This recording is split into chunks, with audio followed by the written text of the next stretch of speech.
எல்லோருக்கும் வணக்கம். கிறிஸ்டெக் seminary channel சார்பாக எல்லோரையும் வரவேற்கிறோம். மீண்டும் நம்ம அடுத்த கிளாஸுக்கு போக போகிறோம். நம்ம இப்போ banking and credit management skills development course பேசிக் பார்த்துட்டு இருக்கோம். ஸோ லெசன் 7 வரைக்கும் நம்ம பார்த்துருக்கோம். இப்போ லெசன் 8. இந்த லெசன் 8ல் நம்ம என்ன பார்க்க போகிறோம் அப்படின்னா, ரொம்ப முக்கியமான ஒரு டாபிக்கு, நாலேஜ். கஸ்டமர் நிறைய இதை பற்றி கேட்பாங்க. Interest conversion. இன்ட்ரெஸ்ட்னா என்னன்னு தெரியும் உங்களுக்கு, வட்டி. கன்வர்ஷன் அப்படின்னா என்ன அப்படின்னா, அதில் 2 விதமான விஷயங்கள் இருக்குது. ஒன்று பார்த்தீங்க அப்படின்னா ட்ரெடிஷ்னல் டு பேங்கிங். அப்படின்னா என்ன இருக்கும், நம்ம வழக்கில் இருந்து பேங்க்குக்கு மாற்றுறது. இப்போ உதாரணத்துக்கு ஒரு பேங்க்குக்கு நீங்கள் போகிறீங்க, ஒரு லோன் ஒன்று எடுக்கிறீங்க. அதில் ₹1 வட்டி வரும் அப்படிங்கிறாங்க, 90 பைசா வட்டி வரும் அப்படிங்கிறாங்க, 80 பைசா வட்டி வரும் அப்படிங்கிறாங்க. அப்போ உங்களுக்கு கன்ஃபியூஸ் வரும். என்னன்னா, இப்போ இந்த 80 பைசா வட்டிங்கிறது எத்தனை பர்சன்டேஜ் தெரியல. ஏன்னா 80 பைசா வட்டி 70 பைசா வட்டின்னு சொல்கிறத அவங்க மாதத்துக்கு சொல்கிறாங்க. ஆனால் எல்லா பேங்க்லேயுமே வருஷத்துக்கு தான் வட்டி சொல்லுவாங்களே ஒழிய மாதத்துக்கு சொல்ல மாட்டாங்க. ஒரு வருஷத்துக்கு ₹100 எவ்வளவு வட்டி அப்படின்னு தான் பேங்கிங்கில் சொல்லுவாங்க. அதே போல் பேங்க்குக்கு போகிறீங்க, பேங்க்கில் சொல்கிறாங்க ஒரு 8% வட்டி வருங்க அப்படிங்கிறாங்க. அப்போ 8% வட்டினா எத்தனை பைசா அப்படின்னு உங்களுக்கு ஒரு பெரிய கன்ஃபியூஸ் வரும். ரைட், இதை எப்படி நம்ம கால்குலேட் பண்ண போகிறோம் அப்படின்னு இப்போ பார்க்க போகிறோம். ஃபஸ்ட்டு நம்ம ஃப்ளாட் கால்குலேஷன் ஏற்கனவே நீங்கள் பார்த்துருப்பீங்க. அந்த ஃப்ளாட் கால்குலேஷனில் இன்ட்ரெஸ்ட் கன்வர்ஷன் எப்படி நம்ம போக போகிறோம் அப்படிங்கிறதா இந்த கிளாஸ். பாருங்கள், இப்போ உதாரணத்துக்கு நீங்கள் 70 பைசா வட்டிங்கிறாங்க. 70 பைசா வட்டி, 70 பைசா. 70 பைசா வட்டினா இதுக்கு ஃபார்முலா என்ன அப்படின்னு கேட்டிங்கன்னா, நீங்கள் பைசாவை முதல்ல ரூபாயாக்கணும். அப்போ 0.7 ரூபாய், 0.7 ரூபாய் இன்ட்டு 12. அப்போ என்னாச்சு, கால்குலேஷன் 7 2 14 மிச்சம் 1 7 1 8.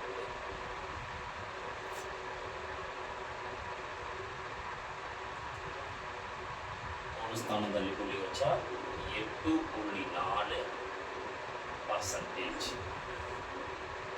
நல்லா தெரிஞ்சுக்கிட்டீங்களா? 70 பைசா வட்டி அப்படின்னா என்ன அர்த்தம் அப்படின்னா,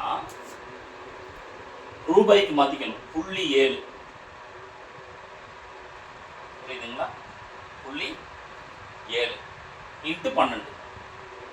12ஆல் பெருக்குனா என்ன ஆகும், 7 2 14 மிச்சம் 1 7 1 8 1 7 1 7 1 8 84. ஒரு புள்ளி தண்ணி வச்சா 8.4% பாரு அண்ணா. இப்போ அதே பாருங்க, 8.4% எப்படி மாற்றணும்னா ரொம்ப simple. 8.4 divided by 12. 8.4 divided by 12 போடுங்க. 8.4 டிவைடட் பை 12 எவ்வளோ வருது, 0.7. அப்படின்னா என்ன அர்த்தம், 70 பைசா. புரிஞ்சுக்கிட்டீங்களா? இப்போ உங்களுக்கு ஈஸியாக புரியுது. இது ஃப்ளாட் மெத்தடில், இது எந்த மெத்தடு, ஃப்ளாட் மெத்தட். இப்போ அடுத்த சம் போடலாம். இப்போ பாருங்க, ஒரு 45 பைசா வட்டி, 45 பைசா வட்டி. அப்போ உடனே என்ன பண்ணுவோம், 45 பைசா வட்டி 100, 45 பைசானா எவ்வளவு, 0.45 ரூபாய். நல்லா தெரிஞ்சுக்கிட்டீங்களா? டிவைடட் பை 100, அவ்வளோதான். Divided by 100. 45 பைசாங்கிறது 0.45 ரூபாய். இப்போ உங்களுக்கு ஈஸியாக புரியும். 50 பைசானா அரை ரூபாச்சா, அந்த மாதிரி புரியுதா? 50 பைசானா என்ன அர்த்தம், அரை ரூபாய்ன்னு அர்த்தம். அதே மாதிரி தான் இது. 45 பைசானா 0.45 ரூபாய் இன்ட்டு 12. அப்போ எவ்வளோ வரும் பாருங்கள், கால்குலேட்டரில் போடுங்க. 0.45 into 12. 5.4% per annum. 5.4% per annum. அதே பாருங்க, இப்படி அப்படியே ஆப்போசிட்ல வாங்க. 5.4% 5.4 5.4 டிவைடட் பை 12. அதே மாதிரி போடுங்க. 5.4 டிவைடட் பை 12 எவ்வளோ வருது? 0.45. ஸோ 45 பைசா பர் மந்த். இதெல்லாம் பர் மந்த். அப்போ நம்ம வழக்கில் மாற்றணும்னா இப்படித்தான் மாற்றணும். புரியுதா உங்களுக்கு? இன்னொரு கால்குலேஷன் போடுறேன். 90 பைசா. அப்போ என்ன பண்ணணும்? 0.9 into 12. அப்போ 0.9 into 12 போட்டிங்கன்னா என்ன வருது? 10.8. 10.8% per annum. PA அப்படின்னா என்ன அர்த்தம்? per annum. அப்படியே ஆப்போசிட் வாங்க. 10.8% கன்வர்ஷன் பண்ணுறோம். 10.8 டிவைடட் பை 12. அப்போ என்ன வரும் பாருங்க? 10.8 divided by 12. 0.9. 90 paisa per month.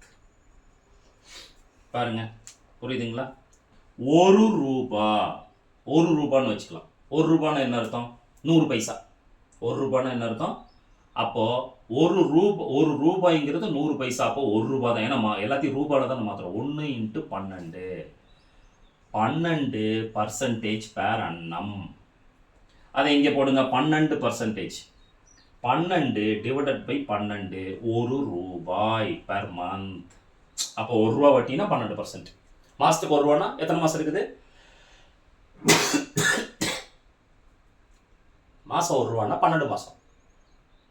12 into 1 12 ரூபா. அப்போ 12%. இல்லைன்னா 1 ரூபா. இது ஈஸியாக புரியும் உங்களுக்கு. 1 ரூபா வட்டினா 12%. இதில் ஃப்ளாட்டில் டிமினிஷிங் கால்குலேஷன் வேறு. இது ஃப்ளாட்டுக்கு மட்டும். 1 ரூபா வட்டினா 12%ன்னு அர்த்தம். அப்போது இதிலிருந்து ஒரு விஷயம் நல்லா தெரிஞ்சுக்குங்க. பர்சன்டேஜை நம்ம வழக்குக்கு மாற்றணும்னா வகுத்துருங்க. 12ஆல் என்ன பண்ணிடுங்க? வகுத்துருங்க. நம்ம வழக்க பர்சன்டேஜுக்கு மாற்றணும்னா 12ஆல் பெருக்கிடுங்க. அவ்வளோதான். இதில் கால்குலேஷன் ரொம்ப சிம்பிள். இது ஒரு பெரிய மேட்டரெல்லாம் ஒன்றும் இல்லை. 70 பைசாங்கிறத பர்சன்டேஜ் மாற்றணும்னா பெருக்குங்க. 8.4%ங்கிறத நம்ம வழக்குக்கு மாற்றணும்னா வகுத்துருங்க. இதை மறக்காமல் ஞாபகம் வச்சுக்கிட்டிங்கன்னா இது ஈஸியாக உங்களுக்கு என்ன ஆயிரும்? புரிஞ்சிடும்.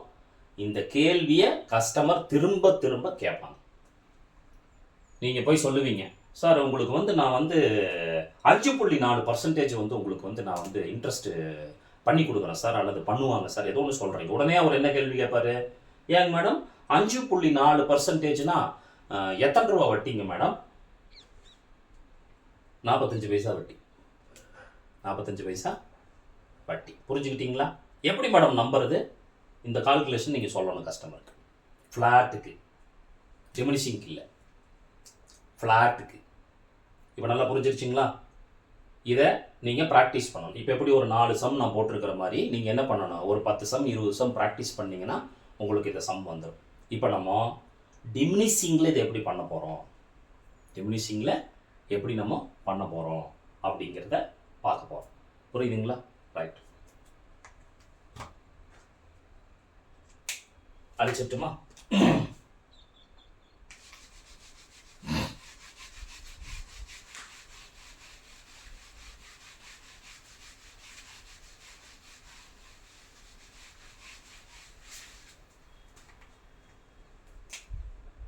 இதை நம்ம ரிடியூஸ்டு பேலன்ஸ்னு வச்சுக்கலாம்.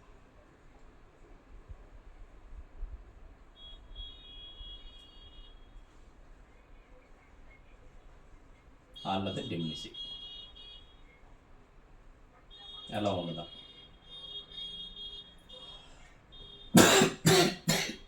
நல்லா தெரிஞ்சுக்கிட்டீங்களா? பாருங்க, ரொம்ப சிம்பிள். 12% அப்படின்னு சொல்றாங்க. 12% அப்படின்னு சொல்றாங்க. 12% அப்படின்னா அதுக்கு ஃபார்முலா பாருங்க, 12 டிவைடட் பை 1.77 டிவைடட் பை 12. இந்த விஷயத்தில் நீங்கள் தெரிஞ்சுக்க வேண்டிய விஷயம், இந்த 1.77 அப்படிங்கிறது டிமினிஷிங் ஃபேக்டர். இதை யூஸ் பண்ணி தான் நம்ம கண்டுபிடிக்க முடியும். டிமினிஷிங் ஃபேக்டர் அப்போ எவ்வளோ வரும் பாருங்க.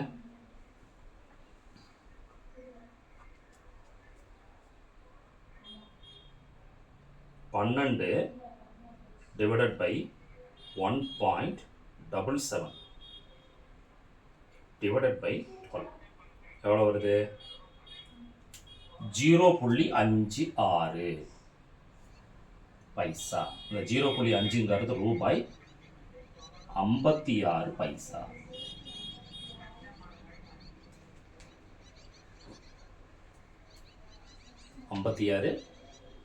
புரிஞ்சுக்கிட்டீங்களா நல்லா? அதே மாதிரி பாருங்க, இப்போ இந்த பக்கம் 56 பைசா அப்படின்னா ரொம்ப சிம்பிள். 0.56 இன்ட்டு, ஒரே நிமிஷம், 0.56 இன்ட்டு 12 இன்ட்டு 1.77 போடுங்க. 0.56 இன்ட்டு 12 இன்ட்டு 1.77 11.894 12% பேர் அண்ணா. ஏன்னா இங்கே 8 பெருசாக இருக்கிறதுனால இங்கே 1 வந்துடும் 12. இப்போ புரிஞ்சுக்கிட்டீங்களா? இன்னொரு சம் போடுறோம் பாருங்க. ஒரு 12%ங்கிறது ஒரு ரவுண்டாக இல்லாமல் ஒரு 17% வச்சுக்கலாம். 17 நம்ம கால்குலேஷனில் அடிக்கடி பார்த்துருப்போம், 15 பார்த்துருப்போம், ஒரு 13 வச்சுக்கலாம். 13னா பக்கத்தில் வருது. ஒரு 19 பார்த்துட்டோம், ஒரு 20%, 21% வச்சுக்கலாம்.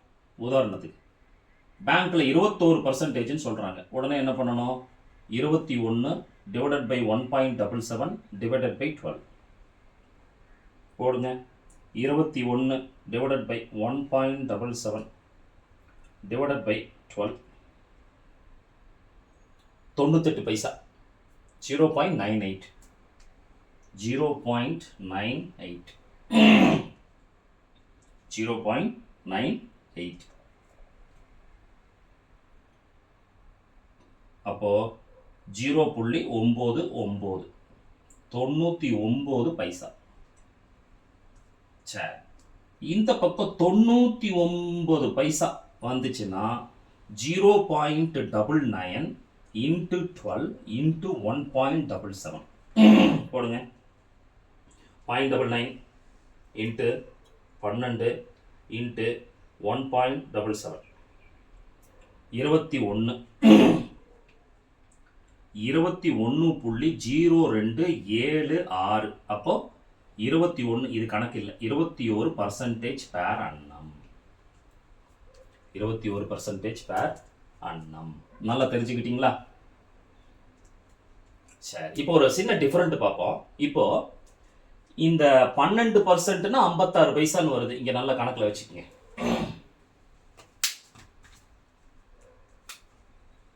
12%னா 56 பைசா. இதை அப்படியே ஃபிளாட்ல போடுவீங்க. 12%னா என்ன அர்த்தம்? 12%, 12 டிவைடட் பை 12, 1 ரூபா.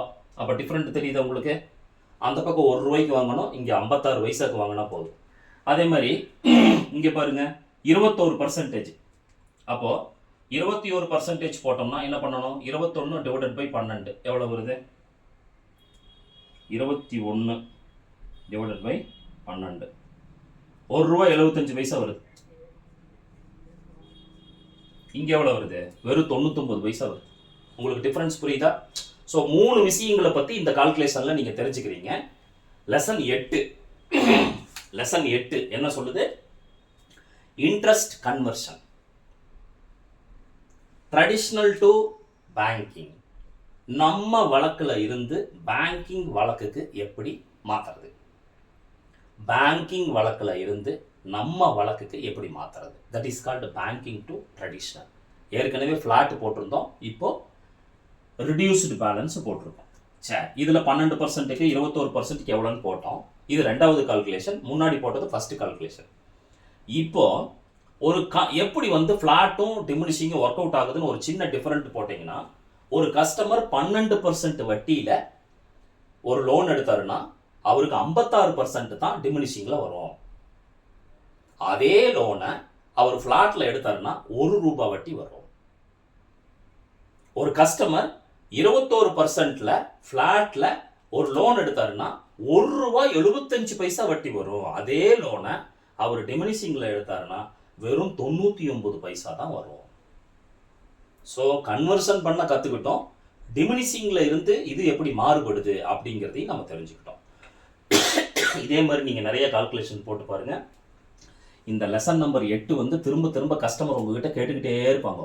அதே மாதிரி நீங்கள் எங்கே லோன் வாங்க போனாலும் உங்கள் மனசுக்குள்ளே ஒரு கேள்வி வந்துக்கிட்டே இருக்கும். பர்சன்டேஜில் சொல்கிறாங்களே நம்ம வழக்கில் எவ்வளவு, நம்ம வழக்கில் சொல்கிறாங்களே பர்சன்டேஜில் எவ்வளவு அப்படிங்கிறத இதை திரும்ப திரும்ப இந்த கால்குலேஷன் போட்டு பாருங்கள். இது ரொம்ப யூஸ்ஃபுல்லாக இருக்கும், உங்களுக்கு வேலை செய்யும் போது ரொம்ப பிரயோஜனமாக இருக்கும். ஓகே, இந்த வீடியோ பார்த்துட்டு இருந்ததுக்கு ரொம்ப நன்றி. இனிமேல் இந்த வீடியோ பார்க்க போகிறவங்களுக்கும் ரொம்ப நன்றி. மறக்காமல் கிறிஸ்டெக் செமினரி சேனலை வந்து நீங்கள் சப்ஸ்கிரைப் பண்ணி பெல் பட்டன் அமுத்தி வச்சுக்கோங்க. அப்போ தான் உங்களுக்கு புது வீடியோ போட்டால் வீடியோ வந்து உங்களை உடனே சேரும். ரொம்ப நன்றி, தேங்க்யூ.